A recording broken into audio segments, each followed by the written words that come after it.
Pour rester libre, je veux m'envoler vers le ciel. Ndam li fi amoon daaw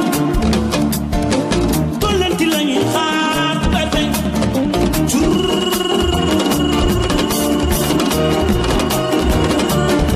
Man ki du ko bin bëri ñun du ko bin bëri dëgg coow li ñoo di la ñun du ko bin bëri ñun du ko bin bëri di bakku ji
bi ñu wootee pour samp coordination jeune bi ñi ngeen gis nii ñëpp dañ see def lu am solo te loolu noonu Pape wax na ko ci ndorteelu kàddu Darel dañ ko xam ci yar ak teggin loolu ma leen ci félicité bu baax a baax bu ngeen rappelé woo Darel benn yoon lañ fi takk brassard rouge boobu ba léegi mosul am te loolu temps PDS la woon Fatick bu ngeen seetloo quartier yëpp amul fenn fu ñu takkul brassard rouge Darel kese moo nekk quartier buñ takkul brassard rouge kon jeunes yi ñu ñu war a féliciter lañ ñu ñu war a jàppale lañ loolu bëgg naa ñëpp bàyyi ci xel ñu continuer nag ci loolu ci yar ak teggin mais gàcce ngàllaama jeunesse su Darel monté nañ ko ci jàmm ak salaam ba ma laajee mbir mi ñi ngeen gis nii ñëpp dañoo bàyyi lépp luñ jàppoon ne ma cëralee nañ la ko loolu nag mënu ma leen fay ma leen ciy remercier bu baax a baax yéen autorités yi ngeen xam loolu ngeen jàpp loolu. avant Macky Sall duñ fi doon dégg directeur duñ fi dégg ministre ak yeneen c'est grâce à Macky Sall moo tax ñu dégg ko te loolu ñaan nañ mu yokku ñaan nañ aussi dëkk bi yokku Darel fii nag ñu ngi ñaan yàlla ministre ñu am ko fi ci kàttanu yàlla te incha allahu rabbi le 24 février Macky Sall dina jëlaat ndam li mébét bi ñu am ci Fatick ci Darel lépp ñu am ko ci kii bu rafet. di gërëm aussi responsable politique yi Fatick yëpp parce que ñu ngi liggéey nag liggéey bu am solo te Macky Sall lii la wax ñoom ñëpp wàcc nañ ànd ak jeunesse bi ànd ak famille pour le développement de Fatick mais aussi nan la ñuy def ba Macky Sall am deuxième mandat tey jag xale yi jóg nañ waa Darel mention spéciale ndax jeunesse su Darel depuis ba ñu commencé élection yi depuis le 6 xale yi ñu ngi dugg ci biir kër yi di def porte à porte xale yi ñu ngi dugg ci biir kër yi di def recensement di xool ñi seen carte d'identité réer di xool ñi nga xam ne seen carte d'identité ñëwul te foog naa ne loolu mooy li nga xam ne moo am importance tey dañoo kontaan parce que suñu coordinateur de comité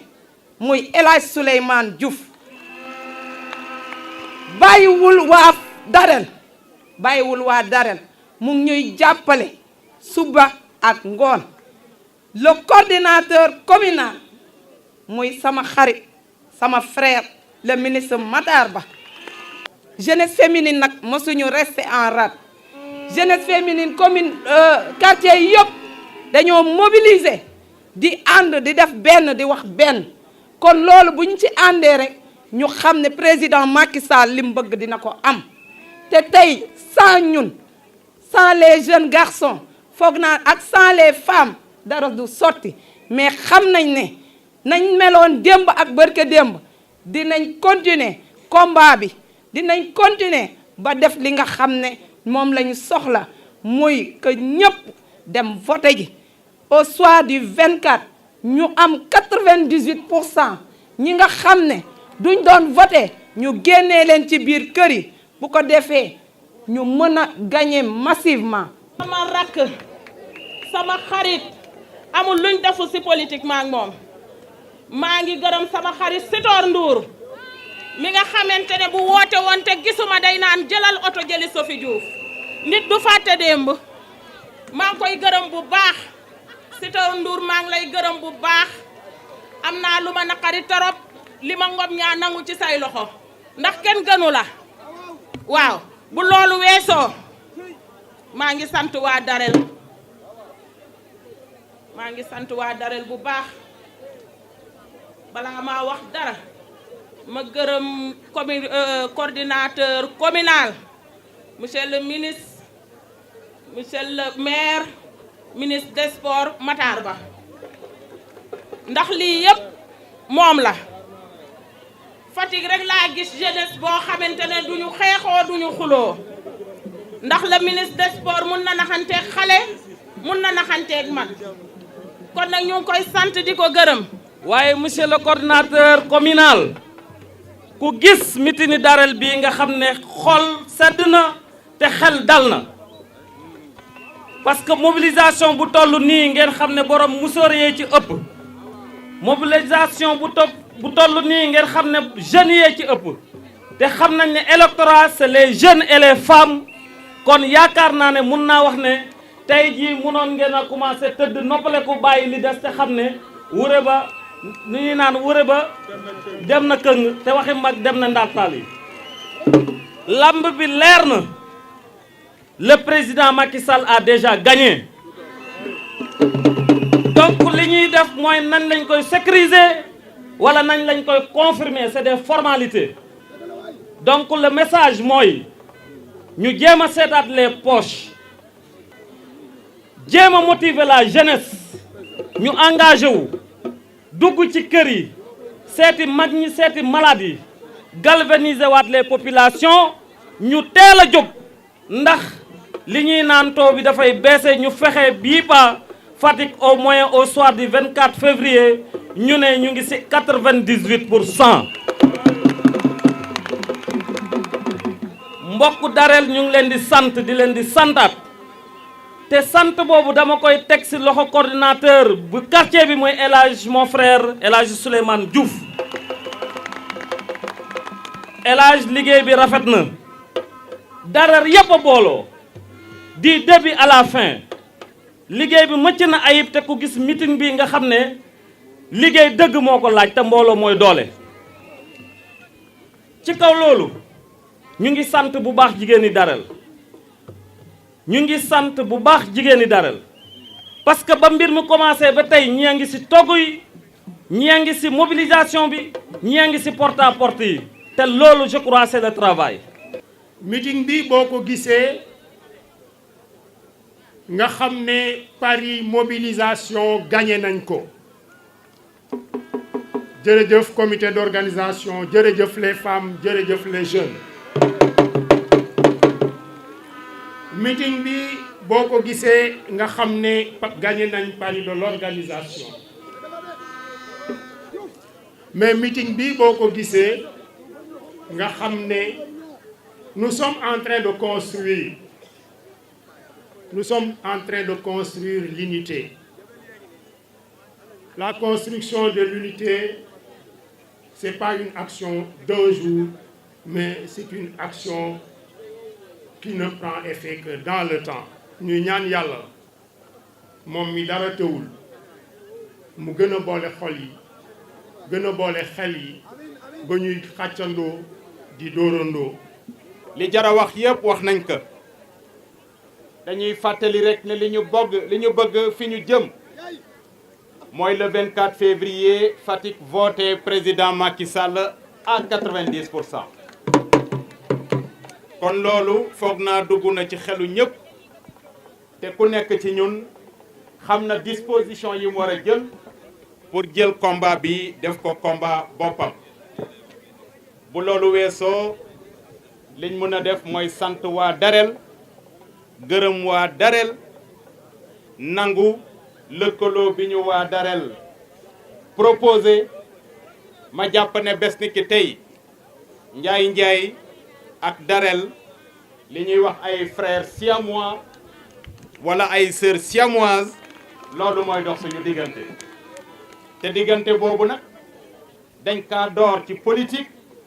waaye bëgguñu mu yem ci politique te li ñu bëgg mooy Fatick quartier yëpp bokk ndey bokk baay demlante deflante may gërëm nag samay àndandoo ma ciy ràññee sunu mag sunu xarit muy Sitor Ndour Sitor Ndour de di sunu mag di ñu encadré di ñu tette ba ñuy wax comité électoral Njaay moom moo jël kàddu mu ne loolu kenn du ko werante comité électoral bi Ali Ndiaye lañ koy jox kenn du ci teg baat bu ma jógee ci Sitor Ndour ma dem ci sama Amazone yi nag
Monsieur le ministre,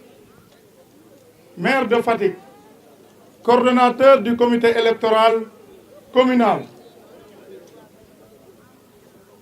dinaa gërëm tey balaa maa tàmbali xam naa gërëm yi du bari mais dinaa insister toujours ci waa Njaanjaay. waa Njaanjaay nag buñ ko waxee ci droit d'aînesse dinañu wax suñu kilifa suñu xarit Sitor Ndour. Sitor dafa nekk ci man une référence ci ni mu doon doxale ci ni muy doxale aujourd'hui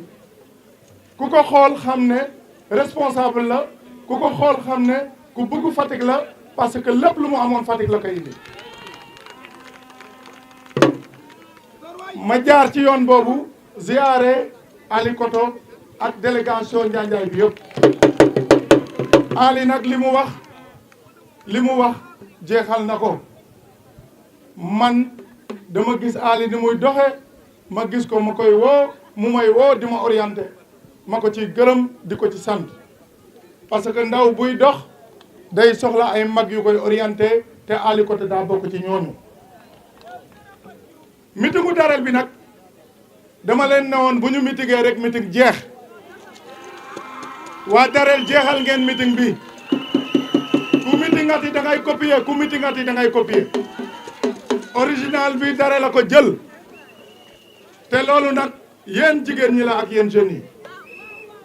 gërëm nañ leen sant nañ leen mënuma dugg ci détails yi nag am na ñu bari ñoo xam ne samay xarit Biram Faye may sa mayekoor adjoint au maire sama nijaay sama yaay adjointe au maire ñoom ñëpp nuyu naa leen ñi nekk foofu yëpp nuyu naa leen damay bañ a juum mais képp ku nekk ci comité électoral communal teew fii rek gërëm nañ la waa comité électoral de Darel mënuma taxaw wax ba ñibbi te gërëmoo leen collaboration bi rafet na vraiment collaboration bi rafet na lii ñu commencé tey muy yoonu jàmm du yoon bu ñuy boole ñu nekk benn pour mun a fal Macky Sall au premier tour yal nañu yàlla may ñu continuer ko ba que élection yi jeex ñu gagné ci pourcentage boo xam ne kenn du ko naatable tey nag dama ne lii dañ doon wane ne rek stade bi buñ ko tàmbalee stade bi waa Darel ñoo koy feesal te wane ngeen ko wan leen ma ne tey wan leen ma monsieur le maire ne waa Darel ñoo gën a jege stade bi te ñun ñoo koy feesal tàccul leen loolu. dama ne monsieur le ministre Darel taxaw nañ dàkk pour nekk référence politique à Fatick Darel taxaw nañ dàkk pour di joxe exemple politique à Fatick amatul nag jël deuxième Darel mooy jël premier ci lépp lu ñuy def maa jël engagement boobu au nom de tout le comité électoral ñun ñooy feesal ñun ñii ñooy feesal stade bi bu ngeen yéexee midi bu ngeen ñëwee kenn du am foo toog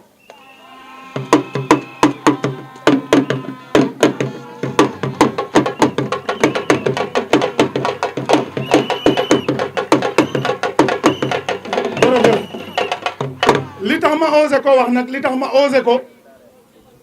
dañoo weeru ci ay mag ay kilifa yu wër muy suñu sage yi nga xam ne ñoo nekk ci dëkk bi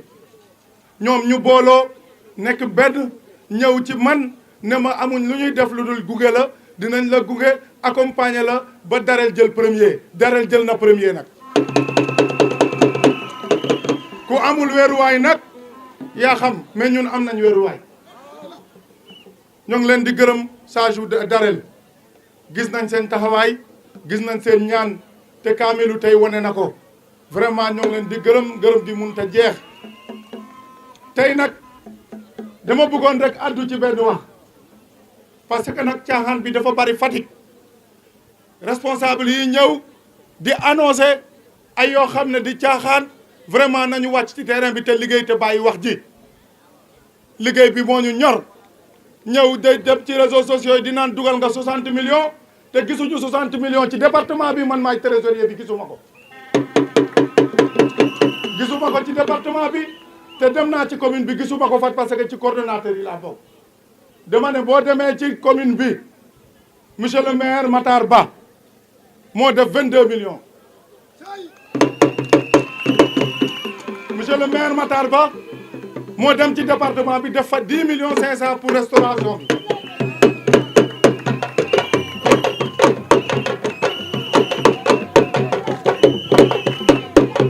merci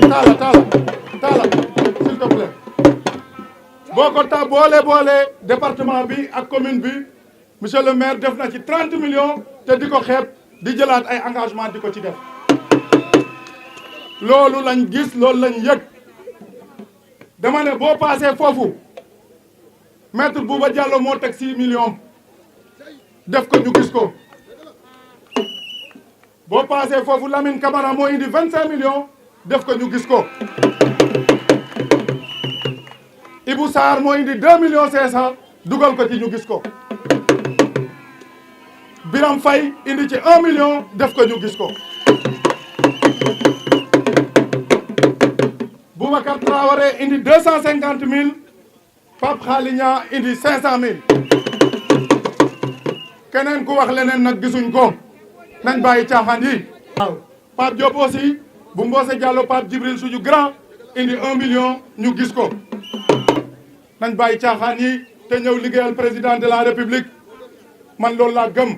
kuy liggéeyal président de la république wàccal ci biir terrain bi joxe affaire yi ñu gis ko ñu liggéeyal ko pour mu jëmu jàll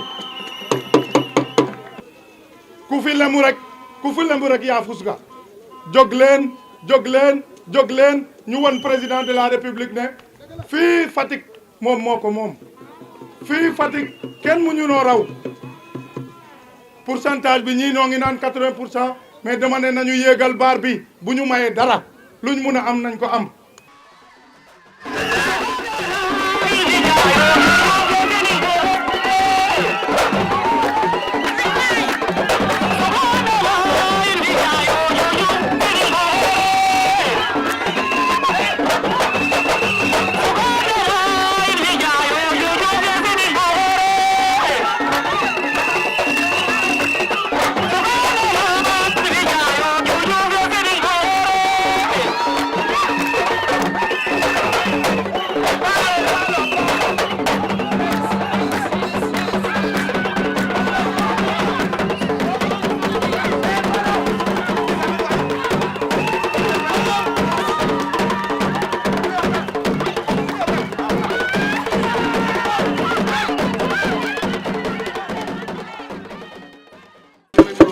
di nuyu les sages de Darel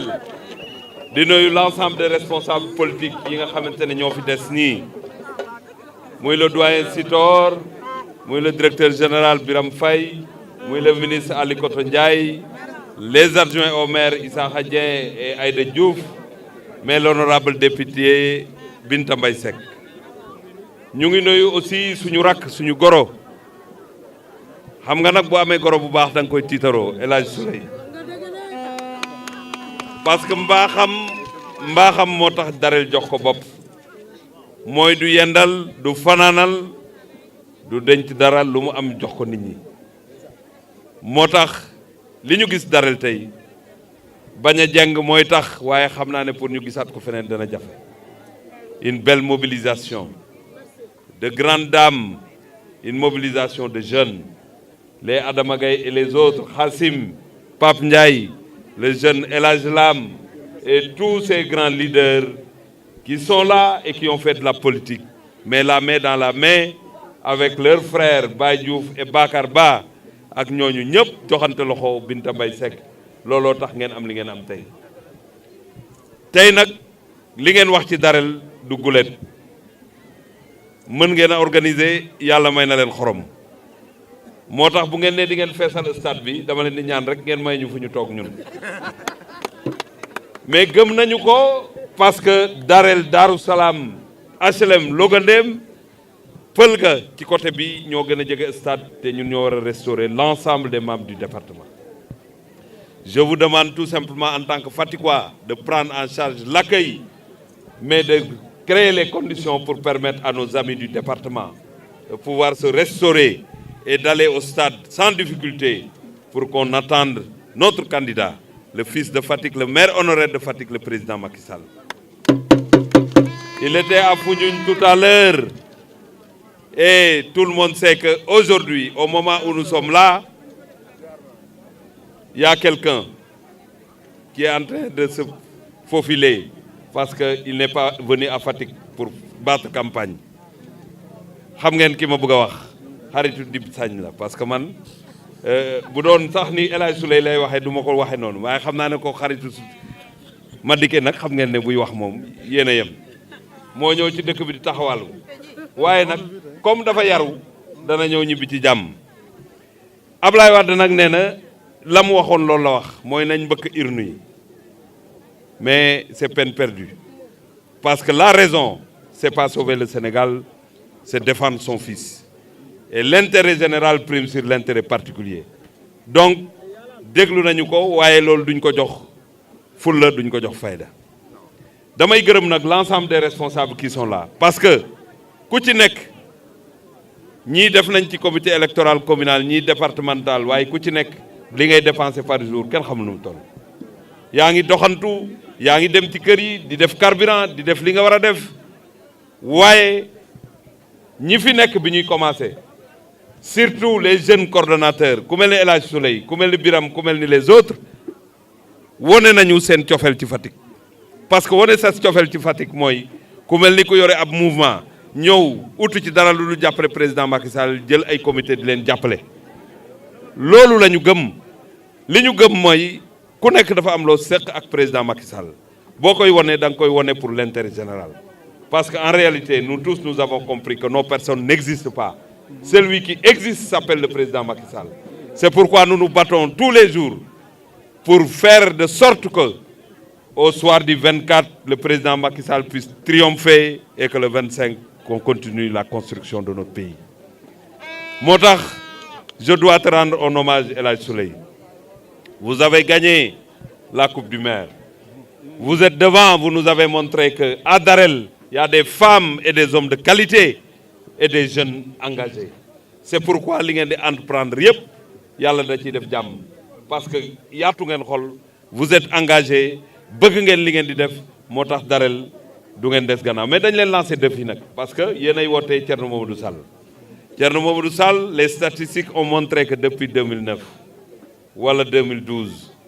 yéenay jël paie waaye dañ leen lancer défi nag ci dëkk bi ne leen malgré le fait que le président fa lay wootee am nañu leen bëgg a daan kon comme ci yéen ay 80-90% ngeen di kii nañu xaar rek ba bés bi mais bëgg naa daal li ngeen def fii ngeen def lu ko raw le 16. le 16 war na nekk bés boo xamante ne bu fi président Macky Sall ñëwee dëgg-dëgg bu xëyee day xam ne carte gi jeex na. carte gi jeex na parce que ñi ci des xam nañu ne duñu dem. Doyen Sitor, qui est un expérimenté en politique, il a compris que l'opposition n'a plus d'arguments. On nous taxe toujours d'avoir des résultats préfabriqués. Ça, c'est reconnaître sa défaite.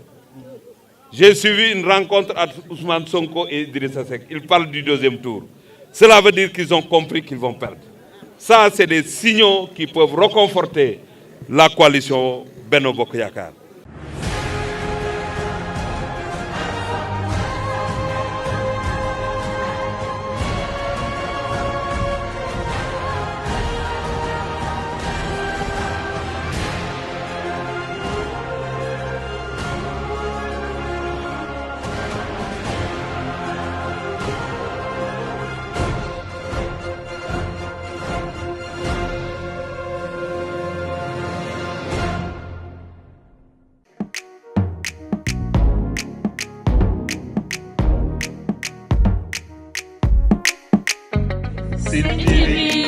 Partout dans le monde. mais man maa ngi kontaan loolu aussi nag seen ñëw fii waa Sen TV. seen télé bi yàlla na ko yàlla télé bu mag te bu dee télé bu mag tam yàlla leen jig te bu leen jigee yàlla jig seen i soppe yàlla mën na ko te bu ko defee dara ko ci fekk yàlla na ko yàlla def. Regardez Sen TV au Sénégal, mon frère. Sen TV Sénégal. Sen TV Sénégal, meilleure télé. C'est la France qui vous le dit. Fatick mi ngi dund de mais informe du point de vue communication Sine TV nga def lu mu ci ayib. ne serait-ce que pour ça rek war na tax ba ñu jàppale leen bu baax ndax ñu mën a créer pourquoi pas une télévision régionale te defe naa loolu sax mooy seen mébét ñu dem ba am fi une télévision privée régionale boo xamante ne yeneen télé yi fi nekk ci dëkk bi duñ leen yóbbul dara. encore Sine TV nooy muy too saa nooy waayo. ñi nga xamante ne yéenay génn xibaar yi ba ñëpp di si teg seen bëttam yal na leen yàlla defal na may leen ndam may leen ay matuwaay yoo xamante ne fi ñuy dégg ñëpp dinañ leen fa dégg. Sine TV partout dans le monde. yéen tamit ñoo ngi leen di jaajëfal bu baax di leen ñaanal seen liggéey bi ci kaw si kanam rek. Sine TV Sénégal. Kamfuda Sine TV. Parce que Sine TV côté Ndjegu. Moi, particulièrement, je vous conseille de regarder Sine TV au Sénégal. Salam alaikum mbokk Sénégal wóoratul bañ a seetaan Sine TV man la Michel Perlo from Moscou mooy Passima Dream Sine TV ñoo ngi seetaan Sine TV. kin ko ala cosaan a sidik maa ngay ngeen